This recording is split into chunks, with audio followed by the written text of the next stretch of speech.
Ang mga alamat mula kay Brittany's Official. Ang Bulkang Taal. Sa araw na ito ay babasahin ko sa inyo ang isang alamat na napakahalaga sa panahong ito. Dahil kamakailan lang ay nagbuga siya ng makapal na usok at nagbabadyang pumutok. Subalit,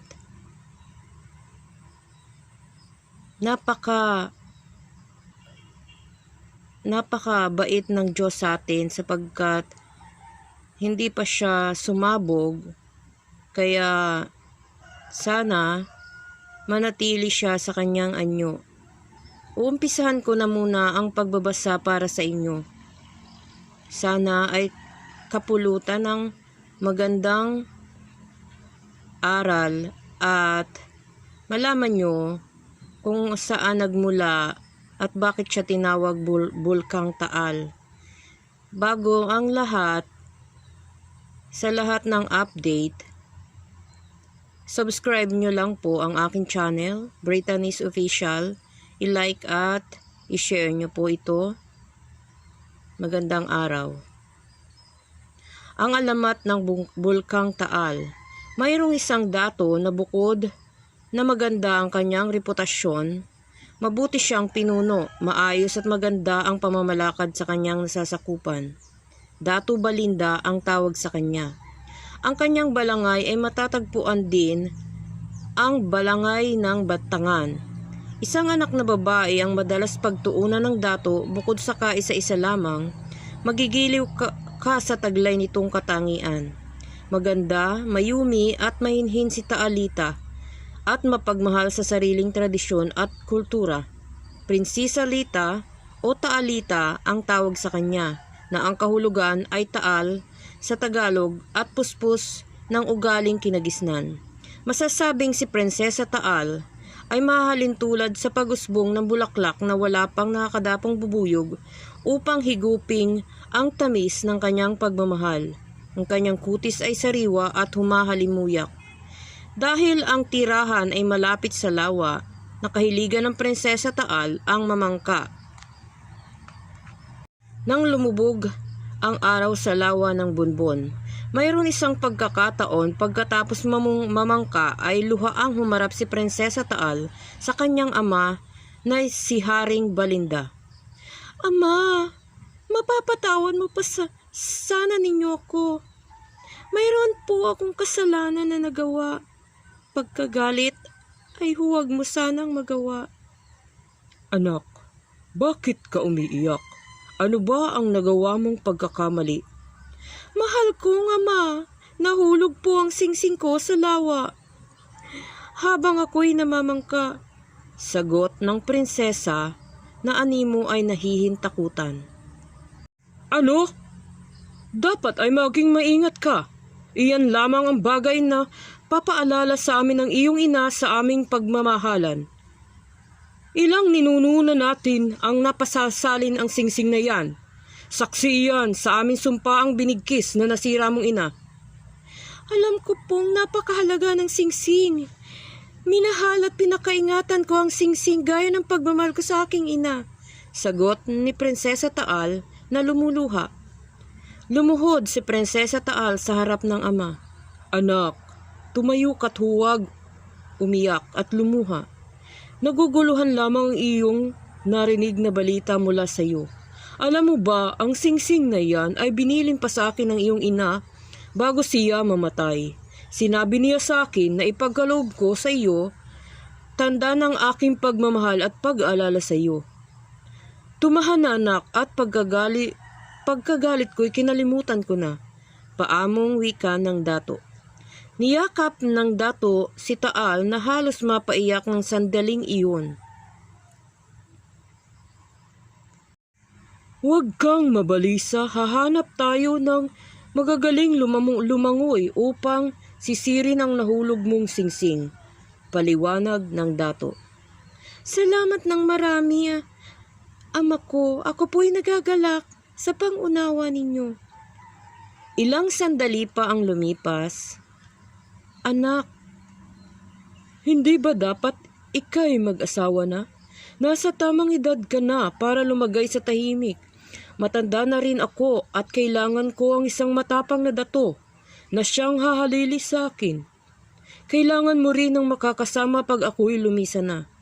Pakiusap ng dato. Siya pong mangyayari, ama ko, sagot ng prinsesa. Nagpaanunsyo kaagad ang dato sa Mang Dako upang ipahayag ang kanyang nilalayon. Ipinaalam na kung sino ang makakakuha sa singsing, ang nahulog sa lawa ng bunbon ay siyang mapapangasawa ng mayuming prinsesa. Ang balitang ito ay agad kumalat sa Mang Dako ng kapuluan. Maraming dugong bughaw ang dumating mula sa iba't ibang lugar. Kasama rito ang mga morong, dato, mayla, sahulo at tawi-tawi.